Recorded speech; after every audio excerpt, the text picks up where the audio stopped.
لله الذي هدانا لهذا وما كنا لنهتدي لولا أن هدانا الله نحمده ونستعينه ونستغفره ونعوذ بالله من شرور أنفسنا ومن سيئات أعمالنا من يهده الله فلا مضل له ومن يضلل فلا هادي له وأشهد أن لا إله إلا الله وحده لا شريك له وأشهد أن محمدا عبده ورسوله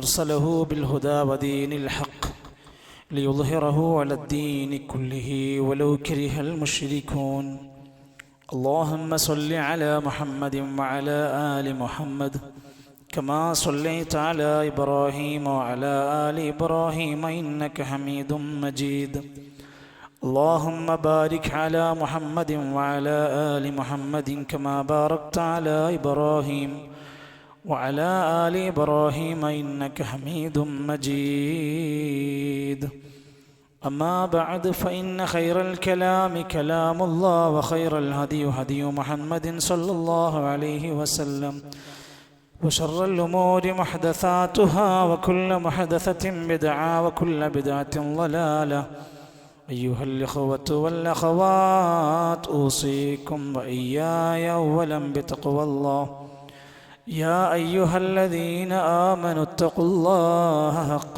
تقاته ولا تموتن إلا وأنتم مسلمون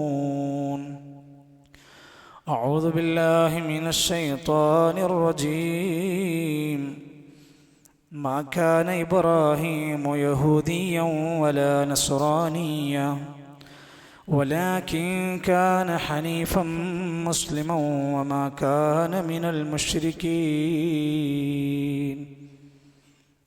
ആദരണീയരായ ബഹുമാന്യരായ സത്യവിശ്വാസികളെ വിശ്വാസിനികളെ, നമ്മെയെല്ലാം സൃഷ്ടിച്ച് പരിപാലിച്ച ഈ ലോകത്തിൻ്റെ ശക്തിയായ ഇസ്സത്തുള്ള പടച്ച റബ്ബിൻ്റെ വിനയാന്വിതരായ അടിമകളായി ജീവിക്കുവാനും അല്ലാഹുവിൻ്റെ നിയമ വിലക്കുകളെ പാലിച്ചുകൊണ്ട് പരമാവധി ജീവിതത്തെ തഖ്വയിലായി മുന്നോട്ട് കൊണ്ടുപോകുവാനും ഓരോരുത്തരും ശ്രമിക്കണമെന്ന് ആമുഖമായി എന്നെയും തുടർന്ന് നിങ്ങളെയും ഓർമ്മപ്പെടുത്തുകയാണ്. അള്ളാഹു നമ്മെയെല്ലാം അനുഗ്രഹിക്കുകയും ഇഷ്ടപ്പെടുകയും ചെയ്യുമാറാകട്ടെ. സഹോദരങ്ങളെ, നമ്മുടെ രാജ്യത്തിൻ്റെ സുപ്രധാനമായ ഒരു ജനാധിപത്യ സംവിധാന പ്രക്രിയ അവസാനിച്ച് പുതിയ ഒരു ഭരണകൂട സംവിധാനം വീണ്ടും നിലവിൽ വന്നുകൊണ്ടിരിക്കുന്ന ഘട്ടത്തിൽ ചില പ്രതീക്ഷകളും സന്തോഷങ്ങളുമൊക്കെ അൽഹംദുലില്ലാഹ് ലഭിച്ചിരിക്കുന്നൊരു വേളയിലാണെന്ന് നമ്മളൊക്കെ പ്രബുദ്ധരാണ്. ഇന്ത്യ തകരുകയാണ്, ഫാസിസ്റ്റ് ശക്തികൾ വളരുകയാണ് എന്നൊക്കെ ഭീതിയായിരുന്നൊരു ഘട്ടത്തിൻ്റെ ഇടയിൽ ചില പ്രതീക്ഷയുടെ നാമ്പുകളുമായി അള്ളാഹുവിൻ്റെ സഹായം ലഭിക്കപ്പെട്ടൊരു വേളയിലാണ് നമ്മളെല്ലാം ഉള്ളത് എന്ന ഓർമ്മയോടെ കൂടുതൽ അള്ളാഹുവിന് നന്ദി കാണിക്കുവാനും സന്തോഷങ്ങളിലും ആഹ്ലാദങ്ങളിലും അതിരുവിടാത്ത അമിതാഹ്ലാദക്കാരായി മാറാതെ കൂടുതൽ പടച്ച റബ്ബിൻ്റെ വിനയമുള്ള അടിമകളായി മാറാനുമാണ് നാം ഓരോരുത്തരും ശ്രമിക്കേണ്ടത്. അള്ളാഹുവിൻ്റെ ഒരു പൊതു തത്വമുണ്ട്. അവൻ ഉദ്ദേശിക്കുന്ന ചിലർക്ക് അധികാരം കൊടുക്കും, അവൻ ഉദ്ദേശിക്കുന്ന ചിലരെ അള്ളാഹു തരം താഴ്ത്തും, ചിലർക്ക് അള്ളാഹു നല്ല അഭിമാന പ്രതാപങ്ങൾ അധികരിപ്പിച്ചു കൊടുക്കും. ഇതെല്ലാം അള്ളാഹുവിൻ്റെ തീരുമാനമാണ്. സൂറത്ത് ആലു ഇംറാനിന്റെ 26-ാമത്തെ ആയത്തിൽ അള്ളാഹു നമ്മെ ഓർമ്മപ്പെടുത്തുന്നുണ്ട്, നബിയെ നിങ്ങൾ പറയുക, ഖുലില്ലാഹുമ്മ മാലിക്കൽ മുൽക്ക്, രാജാധികാരമുള്ളവനായ പടച്ച റബ്ബേ, നീ ആരാണെന്നറിയുമോ? അല്ലെങ്കിൽ നീ ആരാണെന്ന് ഞങ്ങൾക്കറിയാം. നീ ആരാണ്? തുഅ്തിൽ മുൽക മൻ തശാ, നീ ഉദ്ദേശിക്കുന്നവർക്ക് അധികാരം കൊടുക്കുന്നവനാണ് നീ. വതൻസിഉൽ മുൽക മിമ്മൻ തശാ, നീ ഉദ്ദേശിക്കുന്നവർക്ക് അധികാരം ഊരിമാറ്റുന്നവനാണ് നീ. വതുഇസ്സു മൻ തശാ, ഉദ്ദേശിക്കുന്നവർക്ക് പ്രതാപം കൊടുക്കുന്നവനാണ് നീ. തുദില്ലു മൻ തശാ, നീ ഉദ്ദേശിക്കുന്നവർക്ക് അപമാനം നൽകുന്നവനുമാണല്ലോ നീ. എത്ര കൃത്യമാണ്! എല്ലാം പടച്ച റബ്ബിന്റെ യുക്തിയാണ്, റബ്ബിന്റെ തീരുമാനമാണ്, അള്ളാഹുവിന്റെ വിധിയാണ് എന്ന ഉറച്ച വിശ്വാസം നമുക്ക് ഓരോരുത്തർക്കും ഉണ്ടാകണം. ഈ രാജ്യത്തിന്റെ യഥാർത്ഥ നല്ല മൂല്യ സംവിധാനങ്ങളെ തകർത്തുകൊണ്ട് NRC നടപ്പിലാക്കും, ഏക സിവിൽ കോഡ് നടപ്പിലാക്കും എന്നുപോലെയുള്ള ഇവിടുത്തെ വേർതിരിക്കപ്പെടുന്ന രൂപത്തിലുള്ള ഒരു അവസ്ഥ കൊണ്ടുവരും എന്ന് പറയുകയും അയോധ്യ പോലെയുള്ള സംരംഭങ്ങളെ അല്ലെങ്കിൽ സ്ഥലങ്ങളെ എടുത്തു ചൂണ്ടിക്കാണിച്ചുകൊണ്ട് അത് ക്രെഡിറ്റ് ആക്കി മാറ്റാൻ പറ്റും എന്ന് വിചാരിച്ചവർക്ക് അതേ മണ്ണിൽ വെച്ച് തിരിച്ചടിയുണ്ടാകുമ്പോൾ, പ്രിയപ്പെട്ട വിശ്വാസികളെ, മുഅ്മിനീങ്ങളെ, നമ്മൾ ആലോചിക്കണം, ഇസ്ലാം എത്ര അജയ്യമാണ്. ഇസ്ലാമിന്റെ പണ്ഡിതന്മാർ നമുക്ക് നൽകിയ നിർദ്ദേശം എന്തായിരുന്നു? എന്തെല്ലാം അക്രമപരമായ പ്രയാസകരമായ അവസ്ഥകൾ നമ്മുടെ രാജ്യത്തുണ്ടായി. നമ്മളോട് ഒരിക്കലും ഒരു യഥാർത്ഥ മുസ്ലിം പണ്ഡിതനും അക്രമം പ്രവർത്തിക്കാൻ നമ്മളോട് പറഞ്ഞില്ല. ഇസ്ലാം അങ്ങനെയാണ്. നമ്മുടെ എത്രയോ ആരാധനാലയങ്ങൾക്ക് ക്ഷതമേറ്റിട്ടുണ്ട്, പക്ഷേ ഒരൊറ്റ മുസ്ലിമും മറ്റൊരാരാധനാലയം തകർക്കാൻ പോയിട്ടില്ല. നമ്മുടെ എത്രയോ ഇമാമിങ്ങളെ, പള്ളിയിലെ പണ്ഡിതന്മാരെ കൊന്നൊടുക്കിയിട്ടുണ്ട്. നമ്മളൊരു ആരാധനാലയത്തിലും കയറിയിട്ട് പൂജാരിയെ വെട്ടിയിട്ടില്ല. എന്തേ? ഇസ്ലാം ദുൽമിനെ പറയുന്നില്ല, ഇസ്ലാം അക്രമത്തിന് വേണ്ടി അഴിച്ചുവിടാൻ വേണ്ടി കൽപ്പിക്കുന്നില്ല. പീഡിതരായി മർദ്ദിതരായി കഷ്ടപ്പെട്ടിരുന്ന മുഅ്മിനീങ്ങളുണ്ടായിരുന്നു നമ്മുടെ മുമ്പ്. അവരൊക്കെ നബിയോട് വന്ന് ചോദിക്കാൻ തുടങ്ങി, മതാ നസ്റുല്ലാഹ്, അല്ലേ നബിയെ, എന്നാ അള്ളാന്റെ സഹായം കിട്ടുക? എന്തുമാത്രം വലിയ കഷ്ടപ്പാടില്ല ഞങ്ങൾ. അന്ന് അള്ളാന്റെ ഖുർആൻ പറഞ്ഞൊരു മറുപടിയുണ്ട്, അലാ ഇന്ന നസ്റല്ലാഹി ഖരീബ്. വിശ്വാസികളെ, നമ്മുടെയൊക്കെ മനസ്സിന്റെ ഉള്ളിൽ കൊത്തിവെക്കണം. വല്ലാത്ത ശുഭാപ്തി വിശ്വാസം നൽകുന്ന ഒരു പ്രതീക്ഷയുടെ വാക്കാണ് അലാ, നിങ്ങൾ അറിയണം, ഇന്ന നസ്റല്ലാഹി ഖരീബ്, അള്ളാന്റെ സഹായം അടുത്തു തന്നെയുണ്ട്. അള്ളാഹുവിൻ്റെ സഹായം നിങ്ങൾക്ക് സമീപത്തു തന്നെയുണ്ട്. നിങ്ങൾ കാത്തിരിക്കണം, നിങ്ങൾ ക്ഷമിക്കണം. സഹോദരങ്ങളെ, എപ്പോഴാണ് നമുക്ക് അള്ളാഹുവിൻ്റെ സഹായം വന്ന് കിട്ടുക? നമ്മൾ ദുൽമിലാകുമ്പോൾ കിട്ടൂല. കുഫറിലും വലാലത്തുകളിലുമായി മോശക്കാരായി നമ്മൾ ജീവിക്കാൻ തുടങ്ങിയാൽ ഒരു രാജ്യത്തും നമുക്ക് വിജയിക്കാൻ കഴിയില്ല. അള്ളാഹുവിൻ്റെ ഖുർആൻ പറഞ്ഞു, നിങ്ങൾക്ക് അള്ളാന്റെ സഹായം വേണോ? ഇൻ തൻസുറുല്ലാഹ യൻസുർകും വയുസബ്ബിത് അഖ്ദാമകും. നിങ്ങൾ എപ്പോഴാണോ അള്ളാഹുവിനെ സഹായിക്കുന്നത്, അള്ളാഹു അപ്പോൾ നിങ്ങളെയും സഹായിക്കും. നിങ്ങളുടെ കാലുകൾക്ക് പടച്ച റബ്ബ് സ്ഥൈര്യം നൽകുന്നതാണ്. പടച്ചോനെ വിട്ട് കളിക്കരുത്, ദീന് വിട്ട് കളിക്കരുത്. നിങ്ങൾ എപ്പോഴാണോ അള്ളാഹുവിനെ സഹായിക്കുകയാണെങ്കിൽ അള്ളാഹു നിങ്ങളെ സഹായിച്ച് നിങ്ങളുടെ കാലുകൾക്ക് സ്ഥൈര്യം നൽകും. ഈ ആയത്ത് സൂറത്ത് മുഹമ്മദിലാണ്. ഇത് വിശദീകരിച്ചപ്പോൾ അബ്ദുറഹ്മാൻ അസ്ർ സഅദി റഹ്മത്തുള്ളാഹി പറയാണ്, ഇൻസുറുല്ലാഹ, നിങ്ങൾ അള്ളാഹനെ സഹായിച്ചാൽ ബിൽ ഖിയാമി ബിദീനിഹി, അള്ളാന്റെ ദീന് നിലനിർത്തിക്കൊണ്ട് നിങ്ങളെ സഹായിച്ചാൽ, ഈ ദീന് ഇവിടെ നിലനിർത്തിക്കൊണ്ട് നിങ്ങൾ അള്ളാഹനെ സഹായിച്ചാൽ, അള്ളാഹുവിലേക്ക് ദീനിലേക്ക് നിങ്ങൾ ജനങ്ങളെ ക്ഷണിക്കാൻ തുടങ്ങിയാൽ, അള്ളാഹുവിൻ്റെ ശത്രുക്കൾക്കെതിരെ സാധ്യമാവുന്ന അനുവദനീയമാകുന്ന ജിഹാദിന്റെ മേഖലകളിൽ നിങ്ങൾ വന്നാൽ അന്ന് നിങ്ങൾക്ക് അള്ളാഹന്റെ സഹായമുണ്ടാകും. എത്ര മനമുരുകി പ്രാർത്ഥിച്ചവരാണ് നമ്മൾ. ഏതെല്ലാം ഭാഗങ്ങളിൽ നിന്ന് ഈ ഇസ്ലാമിൻ്റെ സുന്ദരമായ ആദർശം മുറുകെ പിടിച്ചുകൊണ്ട് അള്ളാഹുവിൻ്റെ സഹായത്തിന് വേണ്ടി പൊട്ടിക്കരഞ്ഞവരാണ്. റമദാനിൽ പ്രാർത്ഥിച്ചവരാണ്, ഹറമുകളിൽ ഇരുന്ന് പ്രാർത്ഥിച്ചവരുണ്ട്. ആ പ്രാർത്ഥനയ്ക്ക് ഫലമുണ്ട്. അള്ളാഹിനോട് ദുആ ചെയ്താൽ അതിൻ്റെ ഫലം ഉണ്ട്, കിട്ടുമെന്നും അടുത്തു തന്നെയുണ്ടെന്നും അള്ളാഹുവിൻ്റെ ഖുർആൻ പഠിപ്പിക്കുന്നു. അതെത്ര സത്യമായി പുലരുകയാണ്. അതുകൊണ്ട് നമ്മുടെ ഒരു വലിയ ദൗത്യമാണ് അടിത്തറകളിൽ ഇസ്ലാം എത്തണം. ഇവിടുത്തെ സാധാരണക്കാർക്ക് ഇസ്ലാമിനെ പരിചയപ്പെടാൻ കഴിയണം. അവർക്ക് ഇസ്ലാമിനെ കുറിച്ചുള്ള ഭീതി മാറ്റാൻ കഴിയണം. 1992 ബാബരി മസ്ജിദിന്റെ താഴികക്കുടങ്ങൾ ഒന്നൊന്നായി തകർത്ത് തരിപ്പണമാക്കിയ കർസേവകരായ ഒട്ടുകൂട്ടം ആളുകൾ അക്രമാസക്തരായി സുഹൃത്തുക്കളെ, ഒന്ന് ചരിത്രം വായിച്ചു നോക്ക്. ആ കൂട്ടത്തിലുണ്ടായിരുന്ന ബൽബീർ സിംഗ് എന്നറിയപ്പെടുന്ന ഒരു പ്രവർത്തകൻ പിന്നീട് ഇസ്ലാം സ്വീകരിച്ചു. മുഹമ്മദ് ആമിർ എന്നാണ് അദ്ദേഹത്തിന്റെ പേര്. അങ്ങനെ ഇസ്ലാം സ്വീകരിച്ച് പിന്നീട് അദ്ദേഹം തകർത്ത ബാബരിയുടെ ഓർമ്മയ്ക്ക് വേണ്ടി 100 കണക്കിന് പള്ളികൾ സ്ഥാപിച്ചുകൊണ്ടാണ് മറുപടി കൊടുത്തത്. ഒരു അഭിമുഖത്തിനിടയിൽ അദ്ദേഹം സംസാരിക്കുമ്പോൾ പറയുന്നുണ്ട്, നിങ്ങൾ എന്തേ എനിക്ക് ഇസ്ലാമിനെ നേരത്തെ പറഞ്ഞു തരാതിരുന്നത്? നമ്മുടെ നാട്ടിലെ ഒരു കൂട്ടം ആളുകൾ, അവരേത് പ്രസ്ഥാനക്കാരാവട്ടെ, ഏത് പാർട്ടിക്കാരാവട്ടെ, നമ്മുടെ ദീൻ അവർക്ക് എത്തിച്ചു കൊടുക്കുക എന്നതാണ് നമ്മുടെ ഉത്തരവാദിത്വം. അങ്ങനെയാണ് അള്ളാഹിന്റെ സഹായം കിട്ടാനുള്ള മാർഗമെന്നാ പറഞ്ഞിരിക്കുന്നത്. അള്ളാഹുവിൻ്റെ സഹായത്തിന് അവൻ്റെ ദീനിനെ മുറുകെ പിടിക്കുന്ന ആളുകളായി മാറണം. കേവലം ഒരു ഇലക്ഷൻ വരുമ്പോഴോ അതിൻ്റെ റിസൾട്ട് വരുമ്പോഴോ നമ്മളൊരു രാഷ്ട്രീയക്കാരനായാൽ പോരാ. നമുക്ക് രാഷ്ട്രീയ ബോധം വേണം. നമ്മൾ രാഷ്ട്രീയ പ്രവർത്തകനിൽ ഉണ്ടാവണം. അതിൻ്റെതായ മൂല്യങ്ങളെല്ലാം പാലിച്ചുകൊണ്ട് ചില കാര്യങ്ങളൊക്കെ ശ്രദ്ധിച്ചുകൊണ്ട് തന്നെയാവും വേണം. വിശ്വാസിയാണെങ്കിൽ അവൻ ശ്രദ്ധിക്കണം, അവനെപ്പോഴും നന്മയിൽ മുന്നിലുണ്ടാവണം. അവൻ വിശ്വാസിയാണ്. നല്ല ഒരു അവസരം നന്മ പ്രവർത്തിക്കാൻ എവിടെയാണോ കിട്ടുന്നതെങ്കിൽ അവിടെ അവൻ ഉണ്ടാവണം. അതേ സമയത്ത് അവൻ സമൂഹത്തിൽ നിന്നൊരിക്കലും ഉൾവലിയുന്നവനാകാൻ പാടില്ല.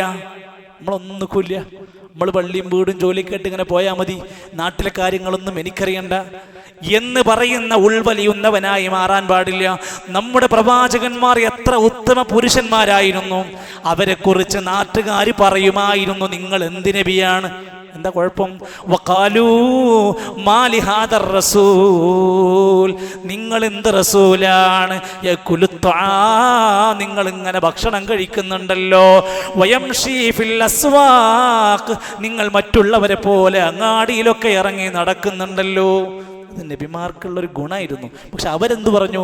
നിങ്ങളൊരു സാധാരണ മനുഷ്യന്മാർ തന്നെയാണ്, നിങ്ങൾ അങ്ങാടി കൂടെ അങ്ങനെ വെറുതെ നടക്കല്ലേ എന്നവർ പറഞ്ഞിരുന്നു. സഹോദരങ്ങളെ, നമ്മൾ ആലോചിക്കുക, നമ്മൾ ജനങ്ങളുടെ ഇടയിൽ ഇറങ്ങി പ്രവർത്തിക്കേണ്ടവർ തന്നെയാണ്.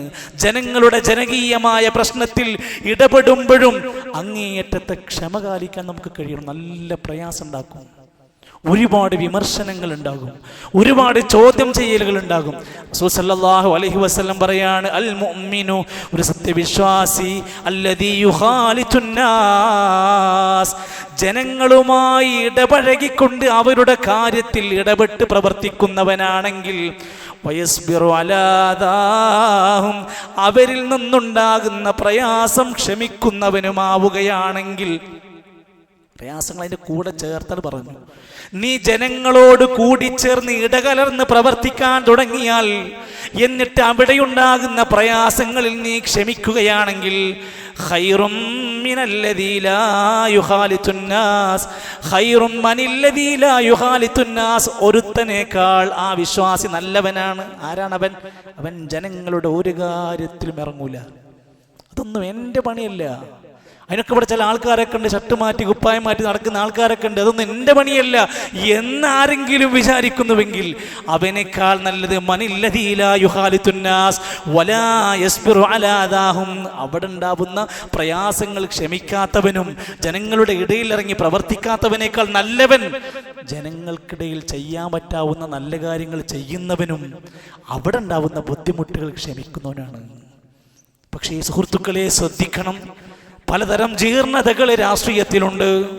ആ ജീർണതകളുടെ കുപ്പായം നീ ഒരിക്കലും ധരിച്ചു പോകരുത്. ചില കാര്യങ്ങൾ ഒരു മുസ്ലിമാണെങ്കിൽ പ്രത്യേകിച്ച് ശ്രദ്ധിക്കുക സുഹൃത്തുക്കളെ. രാഷ്ട്രീയ പ്രവർത്തനം എന്നതൊരു ആളുടെ സാമൂഹ്യ നന്മക്കാകണം, തൻ്റെ സ്വാർത്ഥ താല്പര്യങ്ങൾക്ക് ലാഭത്തിന് വേണ്ടിയാകരുത്. അതൊന്ന് ശ്രദ്ധിക്കേണ്ട കാര്യമാണ്. ഒരിക്കലും ഇസ്ലാം എന്ന ആദർശത്തെ പണയപ്പെടുത്തിക്കൊണ്ടൊരു രാഷ്ട്രീയക്കാരനാവരുത്.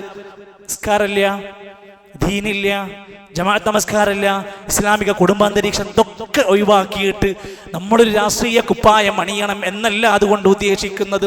അതോടൊപ്പം തന്നെ തൻ്റെ കക്ഷികളുടെ തെറ്റിനെ ന്യായീകരിക്കുന്ന പ്രവണതയുണ്ടാകാൻ പാടില്ല. അവരൻ്റെ തിന്മകളെ അതിങ്ങനെ പ്രൊജക്റ്റ് ചെയ്ത് കാണിക്കുന്നവനുമായി മാറാൻ പാടില്ല. അതുപോലെ തന്നെ ഒരു രാഷ്ട്രീയ പ്രവർത്തന രംഗത്തുണ്ടാകുമ്പോൾ നന്മകളായിക്കൊണ്ട് ആര് ചെയ്താലും അത് അംഗീകരിക്കുന്നതാവണം. തിന്മ ആര് ചെയ്താലും അതിൻ്റെ കൂടെ നീ ഉണ്ടാകാനും പാടില്ല. ചില കാര്യങ്ങൾ അത്ര ശ്രദ്ധയിലുണ്ടാവണം എന്നാണ് പറഞ്ഞത്. അതുകൊണ്ട് മനുഷ്യർ, മുഅ്മിനീങ്ങൾ ജനങ്ങളുമായി ഇടപെട്ട് ഇറങ്ങി പ്രവർത്തിക്കുന്നവനാകണം, രോഗികളെ സഹായിക്കുന്നവനാവണം, വീടില്ലാത്തവന്റെ വീടിനെ കുറിച്ച് ചിന്തിക്കുന്നവനാകണം, ഒരു വീട്ടിലൊരു ജനാസയുണ്ടെങ്കിൽ അവിടെ ചെയ്യാൻ പറ്റുന്ന കാര്യങ്ങൾ അവൻ ചെയ്യുന്നവനാവണം. അവൻ ഭാരവാഹിയാകേണ്ടതില്ല, അവൻ ജില്ലാ നേതാവാകേണ്ടതില്ല. ഒരു യഥാർത്ഥ മുഅ്മിനായാൽ തന്നെ അവനെ കൊണ്ട് സാധ്യമാകുന്ന പോലെ അവൻ ഇടപഴകുന്നവനാവണം.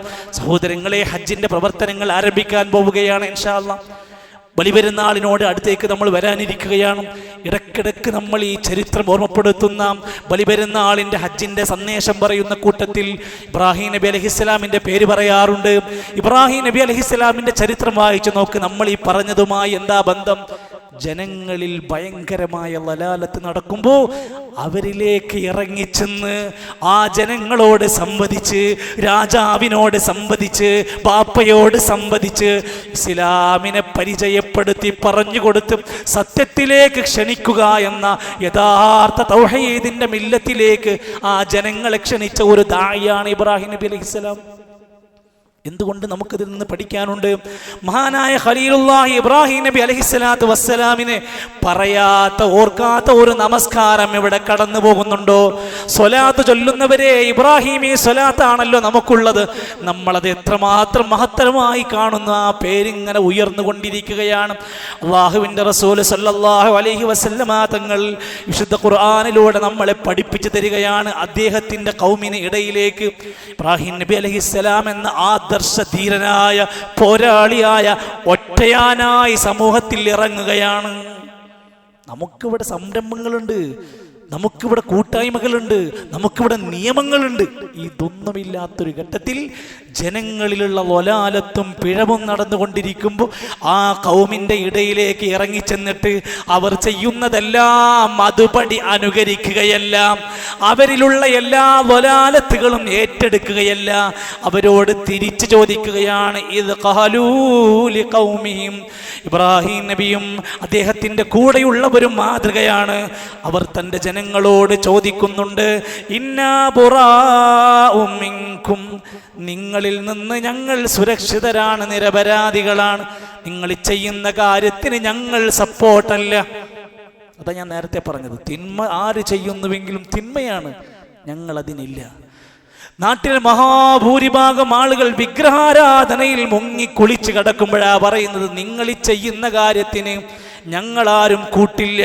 വമിമ്മാ തഅബുദൂന മിൻ ദൂനില്ലാഹ്, അല്ലാഹു അല്ലാത്തവരെ നിങ്ങൾ ആരാധിക്കുന്നതിന് ഞങ്ങൾ ഒരിക്കലും പിന്തുണയില്ല. ഉറച്ചു പ്രഖ്യാപിച്ചു. അവിടെ പിന്നെന്തുണ്ടാകുമെന്ന് ആലോചിച്ചില്ല. അങ്ങനെ കരുത്തുറ്റ ജനങ്ങൾക്കിടയിൽ ഇറങ്ങി പ്രവർത്തിച്ച, ആദർശ ധീരത കാണിച്ച ഇബ്രാഹിം നബി അലൈഹിസ്സലാമിൻ്റെ മാർഗം പഠിപ്പിച്ചു കൊടുത്തിട്ട് നബിനോട് പറയാണ്, നബിയേ നിങ്ങളും ഈ മാർഗം സ്വീകരിക്കണം. ثم أوحينا إليك, നബിയേ നിങ്ങൾക്ക് ദാ നാം വഹി നൽകുകയാണ്.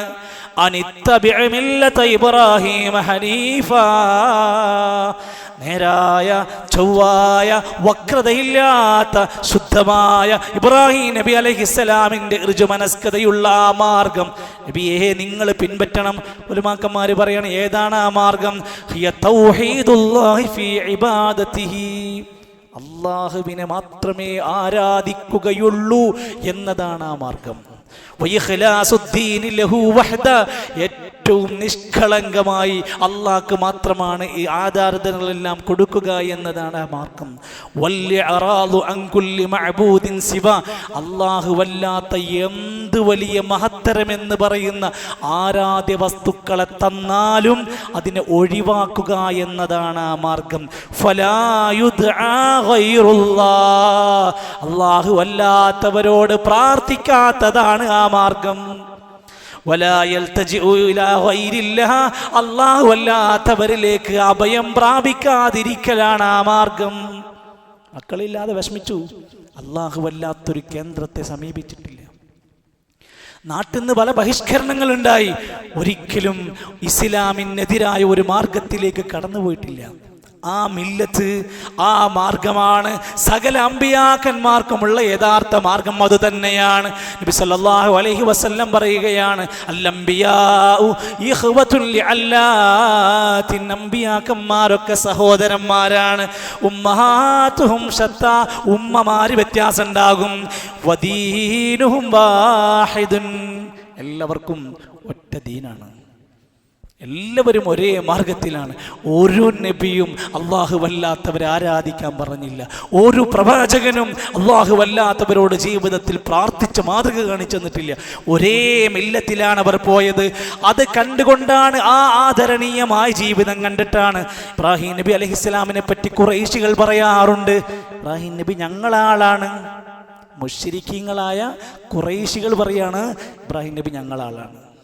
അത്രയ്ക്ക് വ്യക്തിത്വം ഉണ്ടായിരുന്നു എന്ന് മാത്രവുമല്ല, ഇതൊക്കെ പറഞ്ഞിട്ടും ഇബ്നു അബ്ബാസ് റളിയല്ലാഹുവിന്റെ റിപ്പോർട്ടിൽ കാണാൻ സാധിക്കും, മക്കയിൽ ഇബ്രാഹിം നബി അലൈഹിസ്സലാമിന്റെ, ഇസ്മായിൽ നബി അലൈഹി സ്വലാമിന്റെ രൂപം വരെ അവർ ഉണ്ടാക്കി വെച്ച് ആരാധിച്ചിരുന്നു.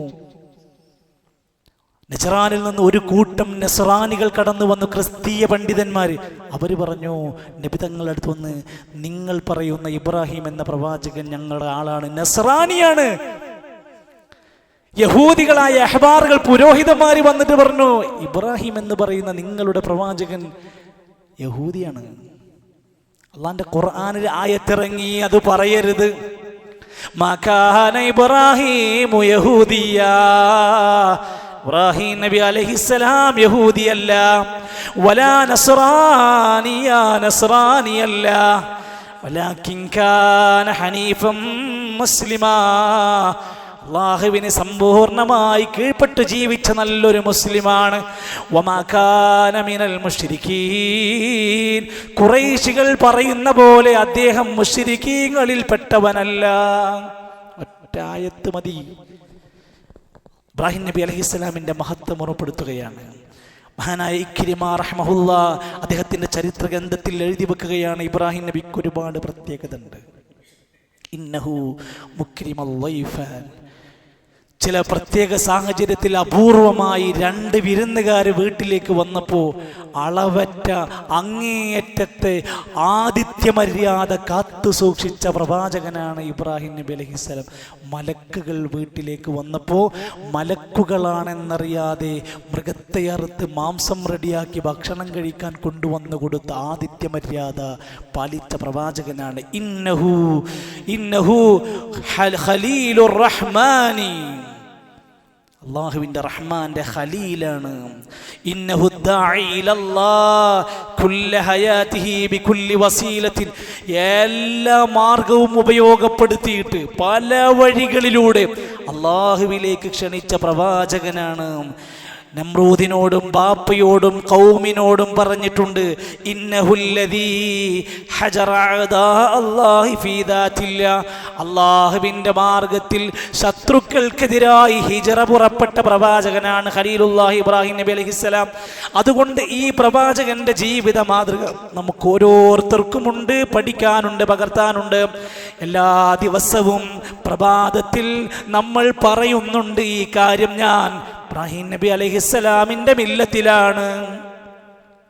പറയുമ്പോൾ നമുക്കത് ഓർമ്മണ്ടോ എന്ന് പറയാൻ കഴിയില്ല. നബി സല്ലല്ലാഹു അലൈഹി വസല്ലം പ്രഭാതത്തിൽ പ്രാർത്ഥിച്ച പ്രാർത്ഥന എന്തായിരുന്നു? اللهم أصبحنا على فطرة الإسلام. أصبحنا എന്ന് തുടങ്ങുന്ന പ്രാർത്ഥന, أصبحنا على فطرة الإسلام. ഇസ്ലാമിന്റെ ഫിത്രത്തിൽ ഞങ്ങൾ ഇതാ പ്രഭാതത്തിൽ എണീറ്റിരിക്കുന്നു. وعلى كلمة الإخلاص وعلى دين نبينا محمد صلى الله عليه وسلم وعلى ملة أبينا إبراهيم حنيفا مسلما وما كان من المشركين. എല്ലാ ദിവസവും പ്രഭാതത്തിൽ പ്രാർത്ഥിക്കേണ്ട പ്രാർത്ഥനയാണ്. ഞങ്ങളുടെ പ്രവാചകനായ നബി സല്ലല്ലാഹു അലൈഹി വസല്ലമിന്റെ ദീനിലാണ് ഉള്ളത്. ഞങ്ങൾ ഇബ്രാഹിം നബി അലൈഹിസ്സലാമിന്റെ മില്ലത്തിലാണ് ഉള്ളത്. ഇബ്രാഹിം നബി ഹനീഫും മുസ്ലിമാണ്. വമാ കാന മിനൽ മുശ്രിക്കീൻ എന്ന് പ്രാർത്ഥിക്കാൻ പറഞ്ഞിട്ടുണ്ട് നമ്മളോട്. അതുകൊണ്ട് നമ്മളെ സ്വയം ഒന്ന് വിചാരണക്ക് വെച്ച് നോക്കുക. ഞാൻ ആദർശ രംഗത്ത് എങ്ങനെയാണ്, ഞാൻ വ്യക്തി ജീവിതത്തിൽ എങ്ങനെയാണ്, രാഷ്ട്രീയ രംഗത്ത് എങ്ങനെയാണ്, സാമൂഹിക നന്മകളിൽ എൻ്റെ സ്ഥാനം എവിടെയാണ്, വിശുദ്ധമായ ജീവിതത്തിൻ്റെ രംഗത്ത് ഞാൻ എവിടെയാണ്, അള്ളാഹുവിൻ്റെ സഹായം ലഭിക്കാൻ ഞാൻ ഇന്ന് ജീവിക്കുന്ന ഈ ജീവിത മാർഗം എനിക്ക് അള്ളാഹിൻ്റെ സഹായം കിട്ടാൻ മാത്രമുള്ള ഒരു മേഖലയിലാണോ ഞാൻ ഉള്ളത് എന്ന് വീണ്ടും വിചാരണത്തിന് നമ്മൾ തയ്യാറാവുക. അള്ളാഹുവിൻ്റെ എല്ലാ സഹായവും വിജയവും നമുക്കെല്ലാം അള്ളാഹു തആല നൽകി അനുഗ്രഹിക്കുമാറാകട്ടെ.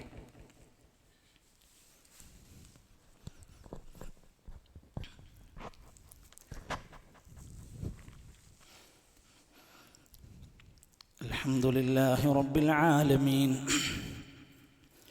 والعاقبة للمتقين ولا عدوان إلا على الظالمين والصلاة والسلام على رسوله الأمين وعلى آله وصحبه أجمعين. أيها الإخوة والأخوات أوصيكم وإياي ثانيا بتقوى الله. അല്ലാഹുവിൻ്റെ നിയമനിർദ്ദേശങ്ങൾ പാലിച്ച് സമ്പൂർണ്ണ മുസ്ലിമുകളായി ജീവിക്കാൻ നാം ഓരോരുത്തരും ശ്രമിക്കണേ എന്നൊരിക്കൽ കൂടെ എന്നെ മറക്കാതെ നിങ്ങളെ ഓർമ്മപ്പെടുത്തുകയാണ്. അള്ളാഹു നമുക്കെല്ലാം ഇസ്ലാമിൻ്റെ വിശുദ്ധ മാർഗത്തിലൂടെ ജീവിച്ചു മരിക്കാനുള്ള തൗഫീഖ് നൽകുമാറാകട്ടെ.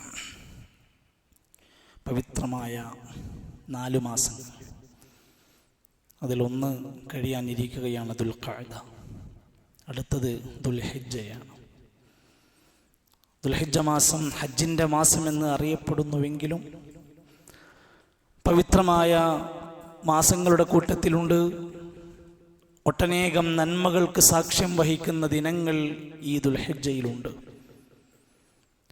വിശുദ്ധ ഖുർആനിലെ ചില ആയത്തുകളുടെ പരാമർശങ്ങളൊക്കെ വായിക്കുമ്പോൾ അത് ദുൽഹിജ്ജയിലെ 10 ദിനങ്ങളെക്കുറിച്ചാണെന്ന് ഖുർആനിനകത്ത് വരെ പരാമർശമുണ്ട്. വൽ ഫജ്ർ വലയാലിൻ അശ്ർ എന്ന ആയത്തിൻ്റെ വിശദീകരണത്തിൽ ഇബ്നു അബ്ബാസ് റളിയല്ലാഹുവിനെ പോലെയുള്ള സഹാബത്ത് പറയുന്നുണ്ട് 10 ദിനരാത്രങ്ങൾ കൊണ്ട് ഉദ്ദേശിക്കുന്നത് ദുൽഹിജ്ജയിലെ 10 ദിനങ്ങളെക്കുറിച്ചാണ്. മഹാന്മാരായ പണ്ഡിതന്മാർ ഇബ്നു കസീർ റഹ്മത്തുള്ളാഹി അലൈഹിയെ പോലെ പണ്ഡിതന്മാർ രേഖപ്പെടുത്തുന്ന അൽ മുറാദു ബിഹാ അശ്റ ദുൽഹിജ്ജ, ആ 10 രാത്രികളെക്കുറിച്ച് സൂചിപ്പിച്ച പ്രയോഗം ദുൽഹിജ്ജയിലെ ആദ്യത്തെ 10 ദിവസങ്ങളെക്കുറിച്ചാണ്. അള്ളാഹു സത്യം ചെയ്തു പറഞ്ഞ ശ്രേഷ്ഠമായ ദിനങ്ങൾ. റസൂലുള്ളാഹി സ്വല്ലല്ലാഹു അലൈഹി വസല്ലം പറഞ്ഞു, അഫ്ളലു അയ്യാമിദ് ദുനിയാ അയ്യാമുൽ അശ്രി. ഈ ഒരൊറ്റ ഹദീസ് മതിയാകും നമുക്ക് നമ്മുടെ ഉറക്കിൽ നിന്നൊന്ന് എഴുന്നേറ്റ് സജ്ജരാകാൻ. അഫ്ളലു അയ്യാമി ദുനിയാ, ദുനിയാവിൻ്റെ ദിനങ്ങളിൽ, ദുനിയാവിലെ ദിനങ്ങളിൽ ഏറ്റവും ശ്രേഷ്ഠമായ ദിനങ്ങളാണ് അയ്യാമുൽ അശ്ർ, ദുൽഹിജ്ജയിലെ 1 മുതൽ 10 വരെയുള്ള ദിനങ്ങൾ. റമദാനിൽ അവസാനത്തെ 10 നമ്മൾ സജ്ജരായി. എന്തേ? ഭയങ്കര ശ്രേഷ്ഠത ഉണ്ട്. അത് രാത്രികൾക്കായിരുന്നുവെങ്കിൽ ദുൽഹിജ്ജയിലെ 1 മുതൽ 10 വരെയുള്ള പകലുകൾക്കൊരു സവിശേഷത. അഫ്ളലു അയ്യാമി ദുനിയാ. നബി സല്ലല്ലാഹു അലൈഹി വസല്ലം പറഞ്ഞു, മൽ അമലു ഫീ അയ്യാമിൽ അശ്രി, ഈ 10 ദിനങ്ങളിലുള്ള അധ്വാനങ്ങൾ, പ്രവർത്തനങ്ങൾ, അഫ്ളലു മിനൽ അമലി ഫീ ഹാദിഹി, അതിനേക്കാൾ ശ്രേഷ്ഠമായ മറ്റൊരു ദിനത്തിലും നമുക്ക് നേടാൻ കഴിയൂല. കളയരുത്, കളയാതെ ആ സമയങ്ങളെ, ആ ദിവസങ്ങളെ നല്ലപോലെ ഉപയോഗപ്പെടുത്തിക്കോ. മഹാനായ ഇബ്നു ഹജറുൽ അസ്ഖലാനി റഹ്മത്തുള്ളാഹി അലൈഹി, മഹാരഥന്മാരായ പണ്ഡിതന്മാർ പറയാറുണ്ട്, എന്താ ഇത്ര പ്രത്യേകത പറയാനുള്ളത്? ഇജ്തിമാഉ ഉമ്മഹാത്തുൽ ഇബാദത ഫീ, ഈ ദിനങ്ങളിൽ ഇസ്ലാമിലെ സുപ്രധാനമായ ആരാധനാ കർമ്മങ്ങൾ സമ്മേളിക്കുകയാണ്. അസ്സലാ, നിസ്കാരം വരുന്നുണ്ട്, നോമ്പ് വരുന്നുണ്ട്. ദുൽഹിജ്ജ 1 മുതൽ 9 വരെ വേണമെങ്കിൽ ഇബാദത്തുകൾ കൊണ്ട് ധന്യമാക്കാൻ നോമ്പെടുക്കാം. ദുൽഹിജ്ജ 9 അറഫ ശ്രേഷ്ഠമായ സുന്നത്ത് നോമ്പ് വരുന്നുണ്ട്. വസ്സദഖത്തി, ഇതിൽ സ്വദഖ വരുന്നുണ്ട്, ഉദ്ഹിയ്യത്ത് വരുന്നുണ്ട്, ധർമ്മം വരുന്നുണ്ട്.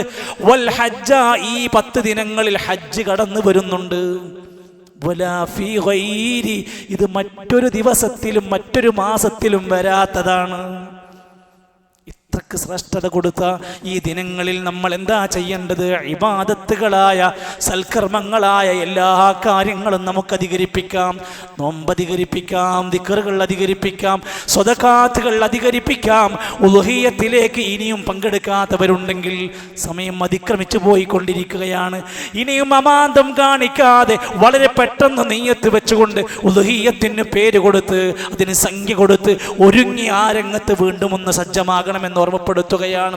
അതോടൊപ്പം തന്നെ ഉളുഹിയ്യത്തിന് വേണ്ടി നിയ്യത്ത് വെച്ച മനുഷ്യരൊക്കെ ചിന്തിക്കണം, ആലോചിക്കണം. ദുൽഹിജ്ജ 1 ആരംഭിച്ചു കഴിഞ്ഞാൽ അറവ് മൃഗത്തിനെ അറുത്ത് കഴിയുന്നത് വരെ അദ്ദേഹത്തിൻ്റെ തലമുടികൾ നീക്കം ചെയ്യാൻ പറ്റില്ല, നഖം വെട്ടാൻ പറ്റില്ല. അതിൻ്റെ മുമ്പേ അവർ അത് ശ്രദ്ധിക്കേണ്ട കാര്യമാണ് എന്ന് ഓർമ്മപ്പെടുത്തുകയാണ്. അള്ളാഹുവിൻ്റെ മാർഗത്തിൽ ദീനിൻ്റെ വിഷയത്തിൽ ഒരുപാട് ആത്മാർത്ഥമായ സേവനങ്ങൾ ചെയ്യാൻ, ധാരാളക്കണക്കിന് പുണ്യകർമ്മങ്ങൾ ചെയ്യാൻ ഈ ദിനങ്ങൾ നമ്മൾ നല്ല പോലെ ഉപയോഗപ്പെടുത്തണം. വെറുതെ കളയരുത് എന്ന്. നമ്മുടെ ജോലിയെയോ നമ്മുടെ മറ്റു ശുഗലുകളെയോ ഒന്നും ഭാഗമായത് അതിന് പ്രയാസമുണ്ടാകാത്ത വിധത്തിൽ തന്നെയും ഒട്ടനേകം പുണ്യകർമ്മങ്ങൾ നമുക്ക് ചെയ്യാൻ സാധിക്കും. ഒരു വേള ചെറുതെന്ന് വിചാരിക്കുന്ന ഒരു തസ്ബീഹ് പോലും നമുക്ക് കൂലിയാണ്. കുല്ലു തസ്ബീഹത്തിൻ സദഖത്തുൻ, ഒരു തസ്ബീഹ് പോലും നിനക്ക് ധർമ്മമാണ്. വകുല്ലു തഹ്മീദത്തുൻ സദഖത്തുൻ, ഒരു തഹ്മീദ് ഹംദ് പറയുന്നതും സദഖയാണ്. വകുല്ലു തക്ബീറത്തിൻ സദഖത്തുൻ, ഒരു തക്ബീർ സദഖയാണ്. വല്ലിമാതത്തുൽ അദാ അനി ത്വരീഖി സദഖത്തുൻ, നീ വഴിയിൽ കിടക്കുന്ന ഒരു മാലിന്യം നീക്കം ചെയ്യൽ നിനക്ക് ധർമ്മമാണ്.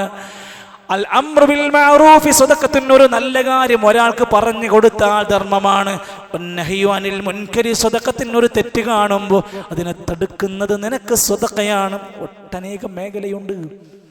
പുണ്യങ്ങളായ ഇബാദത്തുകളായി പറഞ്ഞെടുത്ത് നമുക്ക് എത്താൻ പറ്റുന്ന മേഖലകളിലൊക്കെ നമ്മൾ എത്തിപ്പെടാൻ വേണ്ടി മത്സരിക്കേണ്ടുന്ന ദിനങ്ങളാണ്. ഫല്യതനാഫസിൽ മുതനാഫിസൂന വമിസാജുഹു മിൻ തസ്നീം, മത്സരിക്കുന്നവർ സ്വർഗത്തിന് വേണ്ടി മത്സരിക്കട്ടെ. തസ്നീമിൻ്റെ സുഗന്ധങ്ങൾ ചേർന്ന ആ സ്വർഗത്തിലെ പാനീയങ്ങൾക്ക് വേണ്ടി മത്സരിക്കട്ടെ എന്ന ഖുർആനിൻ്റെ കൽപ്പനയെ നമ്മൾ നെഞ്ചോട് ചേർക്കുക.